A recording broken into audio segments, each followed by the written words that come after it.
열왕기 하를 이렇게 읽다 보면 전반부, 특별히 1장부터 17장까지의 내용 속에서 살펴보면, 즉 북이스라엘 같은 경우는 아합이 죽은 시점, 그 이후에 아하시아로부터 시작을 해서 북이스라엘의 마지막 왕이었던 예언자의 이름과 같은 호세아 왕의 멸망까지의 역사인 한 130년의 북이스라엘 역사를 다루고 있습니다.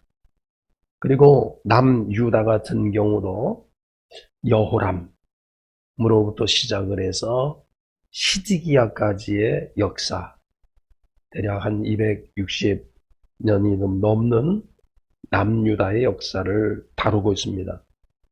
그런데 이 열왕기 하에 기록되어져 있는 이런 그 역사를 살펴보면 북이스라엘이라든지 남유다의 이 흥망성쇠를 다루고 있는 그 이야기인데, 이 흥망성쇠의 원인이 어떤 지도자, 어떤 한 사람의 그 왕의 능력이나 경험치에 있는 것이 아니라 하나님 말씀의 순종의 여부에 달려 있다고 하는 것을 교훈하고 있습니다.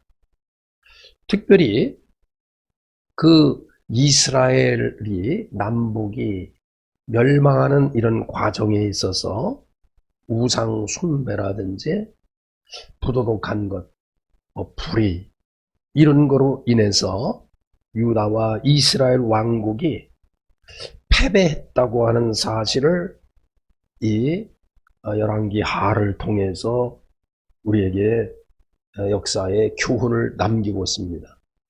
북이스라엘이 망하고 난 이후에 136년간 더 존속했던 남유다 같은 경우도 결국은 그 나중에 패하게 되어집니다. 그 유다 같은 경우가 그래도 북이스라엘과는 달리 유다의 왕 가운데 믿음으로 어떻게 해서라도 해보려고 했었던 왕들이 있었지만은 결국 북왕국과 같이 남왕국도 불순종의 길을 걷게 됩니다. 그런데 계속해서 불순종의 길을 걷다가 어느 시점에 그 불순종의 그 속도가 가속도가 붙습니다. 바로 그때의 왕이 므낫세라고 하는 왕이었습니다.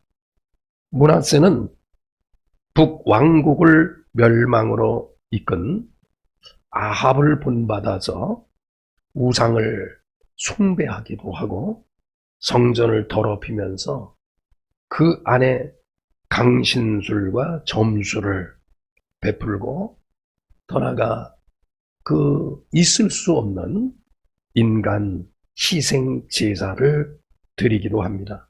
그래서 므낫세라고 하는 그 왕을 통해서 유다의 종말을 촉진시키게 되는데, 결국은 그로 인해서 유다도 망하게 되어지는 역사를 이 열왕기 하에서 나타나 보여주고 있습니다.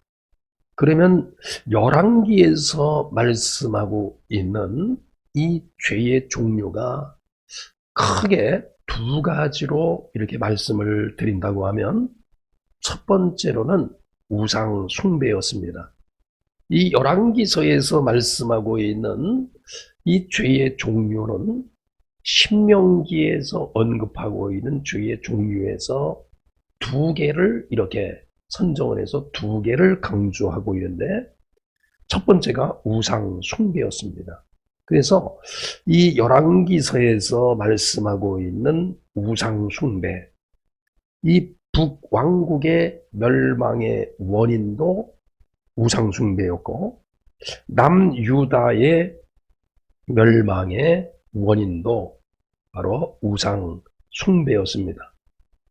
그렇다고 하면 무엇 때문에 하나님은 우상 숭배를 싫어하시고 그것을 정죄하는 것일까? 제가 세 가지로 요약을 드리면 이 첫 번째의 우상 숭배는 하나님을 근본적으로 왜곡하는 것입니다. 우상은 인간이 하나님을 형태의 어떤 모습으로 바꾼 피조물로 이렇게 끌어내린 아주 잘못된 행동이기도 해요. 그리고 이 우상 숭배를 정죄하는 두 번째의 그 이유 가운데 하나는 사람을 부도덕하게 만든다는 거예요. 그리고 사람의 가치관을 이 높은 가치관에서 낮은 가치관으로 끌어내린다는 거예요.